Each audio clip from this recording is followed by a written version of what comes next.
Welcome to Hart County Public Library Outreach Virtual Storytime. We are so glad that you could join us.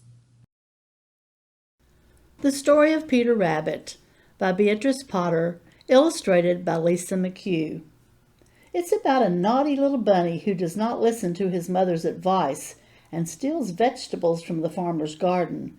He barely escapes the farmer and returns home. This book was first published in 1902. Can you do the math and figure out how old it is? Once upon a time there were 4 little rabbits, and their names were Flopsy, Mopsy, Cottontail, and Peter. They lived with their mother in a sandbank underneath the root of a very big fir tree. "Now, my dears," said old Mrs. Rabbit one morning, "you may go into the fields or down the lane, but don't go in Mr. McGregor's garden. Your father had an accident there, and he was put in a pie by Mrs. McGregor. Run along and don't get into mischief. I'm going out." Flopsy, Mopsy, and Cottontail, who were good little bunnies, went down the lane to gather blackberries. But Peter, who was very naughty, ran straight away to Mr. McGregor's garden and squeezed under the gate. First, he ate some lettuces and some French beans, and then he ate some radishes, and then, feeling rather sick, he went to look for some parsley. But round the end of a cucumber frame, who should he meet but Mr. McGregor? Mr. McGregor was on his hands and knees planting out young cabbages, but he jumped up and ran after Peter, waving a rake and calling out, "Stop, thief!" Peter was dreadfully frightened. He rushed all over the garden, for he had forgotten the way back to the gate. He lost one of his shoes among the cabbages and the other shoe among the potatoes. He ran on 4 legs then and went faster, and he might have gotten away altogether if he had not run into a gooseberry net and got caught by the large buttons on his jacket. It was a blue jacket with brass buttons, quite new. Peter gave himself up for lost and cried.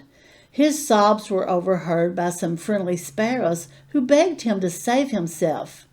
Mr. McGregor had a basket and was about to pop it on top of Peter, but Peter wriggled out just in time, leaving his jacket behind. He rushed into the tool shed and jumped into a watering can. It would have been the perfect hiding place if it had not had so much water in it. Mr. McGregor was quite sure that Peter was somewhere in the tool shed, and he began to search it carefully. Then Peter sneezed, "Kerchoo!" and Mr. McGregor was after him in no time.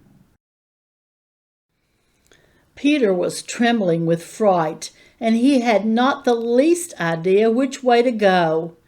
He was also very damp from sitting in that can. He tried to find his way straight across the garden, but he became more and more puzzled. He came to a pond where a white cat was staring at some goldfish. She sat very still, but now and then the tip of her tail twitched as if it were alive. Peter thought it best to go away without speaking to her. He had heard about cats from his cousin, Benjamin Bunny. He turned back towards the tool shed when he heard the noise of a hoe. Scratch, scratch, scritch. Peter scuttered underneath the bushes. When nothing happened, he came out and saw Mr. McGregor hoeing onions. His back was towards Peter, and beyond him was the gate. Peter started running as fast as he could go. Mr. McGregor caught sight of him at the corner, but Peter did not care. He slipped underneath the gate and was safe at last in the wood outside the garden. Mr. McGregor hung up the little jacket and the shoes for a scarecrow to frighten the blackbirds. Peter didn't stop running till he got home to the big fir tree. He was so tired that he flopped down on the floor and shut his eyes. His mother was busy cooking. She wondered what he had done with his clothes. It was the second jacket and pair of shoes that Peter had lost in 2 weeks. Peter did not feel very well that evening. His mother put him to bed and gave him a dose of chamomile tea, 1 tablespoonful to be taken at bedtime. But Flopsy, Mopsy, and Cottontail had bread and milk and blackberries for supper.